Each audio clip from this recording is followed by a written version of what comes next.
ওই বাস্ক 2 নম্বরে যেটা বাস্ক খোলা হলো, বাইর হইল 1 লক্ষ। কয় লক্ষ? 1 লক্ষ। আল্লাহর ওলির রওজার সাহায্যার্থে দিলেন আপনি। ওলিদের মাজার হবে, আলহামদুলিল্লাহ বলেন আলহামদুলিল্লাহ। সম্মান করবেন, ইজ্জত দিবেন, দোয়া করবেন, ওখানে গিয়ে ওসিলা নিবেন। বলুন তো আল্লাহর ওলি যিনি মাজারে শুয়ে আছেন তার রোজ কয় ওয়াক্তের খানি লাগে? কথা বলেন না আপনারা, কয় ওয়াক্তের খানি লাগে? তাড়াতাড়ি বলবেন। খানির দরকার আছে না নাই? আছে, কারণ ওরা জীবিত, মৃত নয়। সুবহানাল্লাহ বলেন। আল্লাহ বলছেন ওয়ালা তাহসাবান্নাল্লাযীনা কুতিলু ফি সাবিলিল্লাহি আমওয়াত বাল আহইয়াউন ইনদা রাব্বিহিম ইরযাকুন। জোরে বলো আল্লাহু আকবার। আল্লাহর রাস্তায় যারা তাদের জীবনকে উৎসর্গ করে দিয়েছেন তাদেরকে তোমরা মৃত মনে করিও না, তারা জীবিত। আল্লাহর ওলিরা কবরে জীবিত। বলে সুবহানাল্লাহ। এদের রিজিক আল্লাহ বলছেন আমি তাদের রিজিকের ব্যবস্থা করে দেই। সুবহানাল্লাহ। আল্লাহর ওলিদেরকে রিজিক দেয় কে? আপনার দরকার আছে? ঠান্ডা লাগে? কথা বলবেন। এরা গরম লাগে? আলা ইন্না আউলিয়াল্লাহি লা খাউফুন আলাইহিম ওয়ালা হুম ইয়াহজানুন। আল্লাহর বন্ধু যারা হয়ে গিয়েছেন তাদের ডরও নাই, ভয়ও নাই, কোনো চিন্তা নাই। সুবহানাল্লাহ। কাপড়েরও দরকার নাই, খানিরও দরকার নাই, ঘরের দরকার নাই। ঘরেরটার দরকার আছে। ইজ্জত দেওয়ার জন্য, সম্মান দেওয়ার জন্য একটা মাজার বানানি হয়ে গেল। এই তো হলো ইজ্জত দেওয়া হয়ে গেছে। লাইটের প্রয়োজন, রাত্রি হলে মানুষ জিয়ারতের মধ্যে আসবে, এর জন্য একটা লাইট প্রয়োজনে 2টা 3টা, কিন্তু প্রয়োজনের চাইতে বেশি জ্বালানি হারাম। কথা বুঝা গেছে? কোনটা আছে দিনুকে জ্বালাই দে, মোমবাতির ডের দিনও জ্বালায়। নাউজুবিল্লাহ বললা না? মনে মনে নিয়ত করে দেখে আমার টেকা নিছে, ও যে দৌড়াইছে আগুন তার 14 গোষ্ঠী জ্বলিয়ে মরত। নাউজুবিল্লাহ বলেন। ভাইরা আমার, এই জন্য বলতেছিলাম আল্লাহর ওলিদের মাজারের কিনারায় যদি কোনো মাদ্রাসা থাকে, সেই মাদ্রাসায় এতিম মিসকিন যদি থাকে সেটা আলাদা বিষয়। নতুবা যদি কোনো জায়গায় যদি দেখা যায় শুধু মাজার আছে, কোনো মাদ্রাসা নাই, এতিমখানা নাই, এখানে টাকার কোনো প্রয়োজন নাই। বৎসরে একবারই সবের মাহফিল হয়, ভালো কথা। মুহিব্বিন মুরিদিনরা এসে জমা হবেন, তারপরে দান খয়রাত করবেন, দোয়া হবে, ইস্তিগফার হবে, দিবেন। কিন্তু দিতে গিয়ে আমরা যেখানে কোনো প্রয়োজন নাই সেখানে দিলাম 1 লক্ষ। কয় লক্ষ? 3 নম্বরের বাস্ক যেটা খোলা হলো মাদ্রাসা সাহায্যার্থে, এখান থেকে বাহির হলো 10,000। নাউজুবিল্লাহ বললা না? আরো জোরে বলো নাউজুবিল্লাহ। প্রয়োজনটা 1 নম্বরের বাস্কে নাই।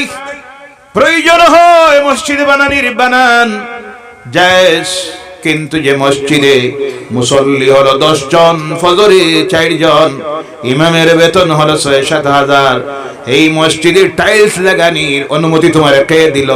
এসি লাগানির অনুমতি কে দিল? তুমি এই মসজিদকে 5 তলা 7 তলা বানানির ফাউন্ডেশন দেওয়ার অনুমতি কে দিয়েছে? আগে বানানির প্রয়োজন ইমাম, যোগ্য ইমাম। 2 নম্বরে মুসল্লি, 3 নম্বরে মসজিদ। বুঝা গেছে?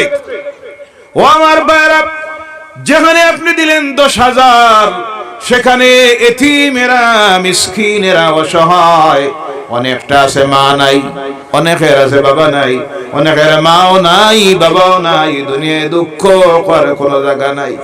মাদ্রাসায় এসেছে পড়ার জন্য, পেটে খানি নাই, কিতাব নাই, কাপড় নাই, লাইট জ্বলবে, লাইটের বিল দেওয়ার পয়সা নাই, হুজুর পড়াবেন, ওই হুজুরের বেতন নাই। এই অবস্থায় চলতেছে। যে বাচ্চাটা এখানে এসেছে গরিব ঘরের, বাবা রুজি করে, বাবা আসে, বাবা রুজি করে, পরিবার চালাইতে পারতেছে না, বাচ্চার শিক্ষার ফিস দিবে মাসিক 200-500 এটাও সম্ভব নয়। লিওয়াজিহিল্লাহ, আল্লাহর দ্বীনের জন্য তারা সাবিলিল্লাহ, ইবনে সাবিল হয়ে আল্লাহর দ্বীনের জন্য তাদের জীবনটাকে যারা উৎসর্গ করে দিয়েছে, আল্লাহর দ্বীনের রাস্তায় জিহাদের ময়দানে গেলে যে সব হয়, তাদের এই দুনিয়ার জীবনে যে রাস্তা ধরেছে তাদেরকে আল্লাহ সেই সমান সওয়াব দিতেছে। বলে সুবহানাল্লাহ। আল্লাহর দ্বীনের রাস্তায় জিহাদের জন্য সাহায্য করলে যে সওয়াব পাওয়া যায়, ওই ইতিম মিসকিন অসহায় মানুষগুলি যারা গরিবে ঘরের বাচ্চারা আল্লাহ দ্বীনের কালামের ইলম অর্জনের জন্য এই রাস্তায় এসেছে, তাদেরকে সাহায্য করলে আল্লাহ পাক তার দ্বীনের জিহাদের রাস্তায় দিলে যে সব হয়, সমান সব আল্লাহ আমলনামায় দিয়ে দেয়। আর সুবহানাল্লাহ। এই জন্য আল্লাহর ওয়াস্তে অনুরোধ রাখি, আজ আমার এই দেশে ইসলাম যদি বাঁচাইতে হয়, টিকাইয়ে যদি রাখতে হয়, বেসরকারি মাদ্রাসা ছাড়া সম্ভব। এবং আমার টাইম শেষ, এরপরে পাশের মসজিদে আজান হবে, আজানের সময় আলোচনাটা ঠিক হয় না, মুসল্লিদের নামাজে অসুবিধা হয়। এই জন্য আমি সংক্ষিপ্তভাবে কথাটাকে শেষ করতে চাচ্ছি। ভাইরা আমার, এরপরে 3 নম্বরে যে শিক্ষা ব্যবস্থাটা আমাদের ধর্মীয় শিক্ষা, সেটা হলো মক্তব শিক্ষা। কোন শিক্ষা? ওই মক্তবের শিক্ষক যারা আসবেন কোথা থেকে? কলেজ, ইউনিভার্সিটি, মেডিকেল কলেজ, সেটার থেকে নয়। এরা তৈরি হয় বেসরকারি মাদ্রাসা থেকে। ওখান থেকে যোগ্য আলিমেরা যদি তৈরি হয়ে মক্তবে যান, আর মক্তবে যদি আপনারা 100 ছাত্র, যেখানে একজন শিক্ষক না, 2 জন না, সেখানে কমপক্ষে 4 জন, কয়জন? 4 জন যদি নিয়োগ দেন যোগ্য শিক্ষক আলেম।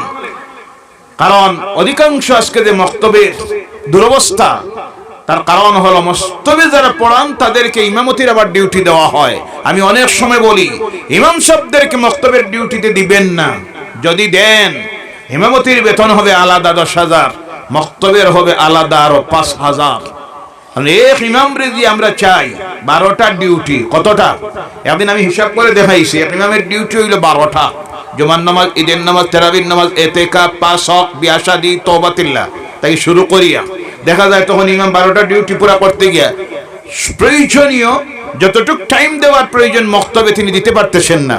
এর জন্য ওই মক্তবে যে শিক্ষক নিয়োগ দিবেন, যোগ্য শিক্ষকদেরকে নিয়োগ দেন। উপযুক্ত বেতন না দিলে যোগ্য শিক্ষক আসবেন। এখানেই হলো আমাদের মূল পুঁজি। এখানে যে শিক্ষাটা দেওয়া হয়, এটাই হলো আমাদের এই ভারতের মুসলমান দুনিয়ায় চলার পথে ওই মক্তব শিক্ষায় যা শিখে ছোটবেলায়, এর উপর দিয়ে তার মওত পর্যন্ত চলতে হয়। মক্তব শিক্ষাকে গুরুত্ব দিন। মক্তব মসজিদকে বাঁচাইতে হলে, কোরআনকে বাঁচাইতে হলে কওমি মাদ্রাসাকে বাঁচান। আল্লাহ পাক আমাদেরকে খালেস দিলে, মুক্ত হস্তে সকল প্রকারের সাহায্য যেন ওই মাদ্রাসাগুলিতে আমরা দিতে পারি।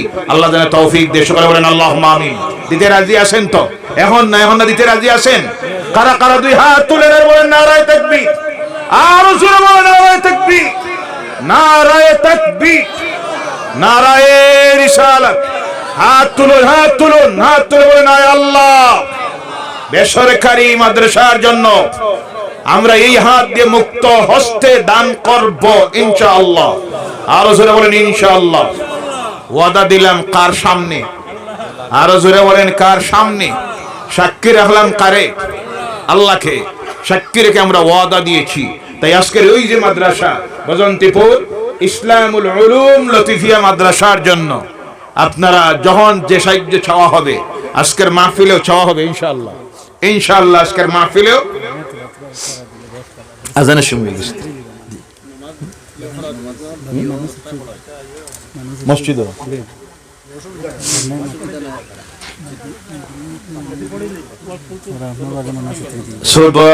সুবহানাল্লাহ ওয়ালহামদুলিল্লাহ লা ইলাহা ইল্লাল্লাহ।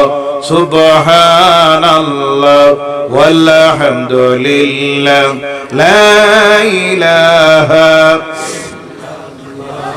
মুহাম্মাদুর রাসূলুল্লাহ সাল্লাল্লাহু আলাইহি সাল্লাম। যদিও আমি এই বিষয়ে আলোচনা জানিও না, আমি করিও না, এটা এক একটা বিভাগ আলাদা। বেশিরভাগ আজকের মাহফিলগুলিতে বিশিষ্ট আলিমউদ্দিন করিমগঞ্জের তাহফিজুল কোরআন মাদ্রাসার বর্তমান সুপারিনটেন্ডেন্ট আল হযরত মাওলানা আলী আহমদ সাহেবকে আমরা এই দায়িত্বটা দেই। আরো অনেকজন এইভাবে আসেন, কিন্তু আলহামদুলিল্লাহ অগণিত ওলামায়ে কেরামরা রিকোয়েস্ট করেছেন, এদের রিকোয়েস্টটা রাখার প্রয়োজন আছে না নাই?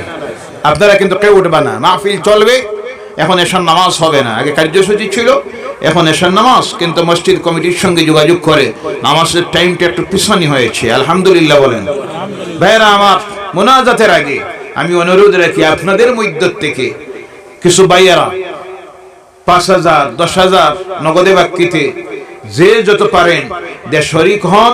আল্লাহ যেন দেওয়ার তৌফিক দেয়। সকলে বলেন আল্লাহুম্মা আমিন। কারণ এই মাদ্রাসাগুলি আজকে বড় করুণ অবস্থা, বিভিন্ন জায়গায় দেখা যাচ্ছে সম্পূর্ণ নির্ভর করতেছে আপনার আমাদের দান খায়রাতের উপরে।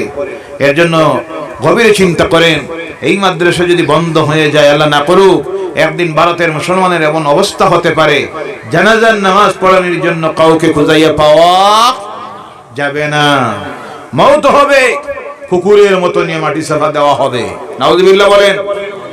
মসজিদ খালি থাকবে, আল্লাহ না করুক এই সব মাদ্রাসা যদি বন্ধ হয়ে যায়, মসজিদে নামাজের জন্য যাবেন, ইমাম খুঁজাইবেন। আজকে তো এখন শুরু হয়ে গেছে বিভিন্ন জায়গায় মসজিদের ইমামের জন্য রিকোয়েস্ট করা, হুজুর যোগ্য একজন আলেম দেন, কিন্তু খুঁজাইয়া পাওয়া যাচ্ছে, কারণ এই মাদ্রাসাগুলির থেকে প্রোডাকশন হচ্ছে না। তার কারণ মাদ্রাসার করুণ অবস্থা, একদিকে ছাত্রের অভাব, একদিকে ফান্ডের অভাব, একদিকে থাকা খাওয়ার পয়সা নাই। এরপরে যারা বাইর হয়, ওখান থেকে বাইর হওয়ার পরে দেখা যায় যেখানে মসজিদের ইমামতির দায়িত্বে যায় সেখানে উপযুক্ত বেতন পায় না, তখন এই দায়িত্বে যাইতে চায় না। কথা ঠিক কিনা? এর জন্য ভাইয়েরা আমার, সময় দেরি না করে আমি দেখতে চাই এমন 5 জন ভাই বাইর হন, বেশি না, 10,000 টাকা করে, 5,000 টাকা করে আল্লাহর কালামের খেদমতের এই প্রতিষ্ঠানে দিবেন। আল্লাহ দেওয়া তৌফিক দেখ। মাসটা চলতেছে শাবানের মাস, সুবহানাল্লাহ বলেন। এই মাসে আমার রাসূল বেশি করে দান খয়রাত করতেন, বেশি করে নফল রোজা রাখতেন, বেশি করে তিলাওয়াত করতেন, বেশি করে তওবা ও ইস্তিগফার করতেন। এই মাসের সেই রাত্রি আগামী 3 ফেব্রুয়ারি মঙ্গলবার দিবাগত রাত্রি, লাইলাতুল বারাতের রাত্রি, যে রাত্রিতে আমাদের আমলনামা আল্লাহর সামনে নিয়ে হাজির করা হবে। সুবহানাল্লাহ বলেন। 1 বছরের জন্য আল্লাহ পাক আগামী 1 বছরের জন্য আমাদের ভাগ্য নির্ধারণ করবেন। জাহান্নাম থেকে মুক্তির রাত্রি, ভাগ্য নির্ধারণের রাত্রি। অনেকের মা বাপরা অন্ধকার কবরের গাড়ায় শুয়ে আছেন, মা বাপের নাজাতের জন্য, আমার নিজের গুনাহ থেকে মুক্তি পাওয়ার জন্য। কিছু ভাইয়েরা যারা সম্ভব হয় 1,000, 2,000, 5,000, 10,000 করে আল্লাহর কালামের খেদমতের এই প্রতিষ্ঠানে দিন। আল্লাহ প্রত্যেককে দেওয়ার তৌফিক দেন, বলেন আল্লাহুম্মা আমিন। মহব্বতে বলেন লা ইলাহা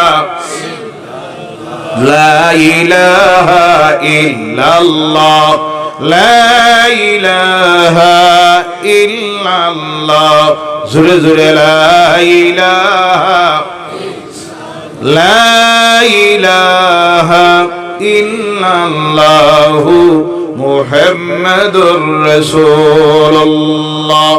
আল্লাহুম্মা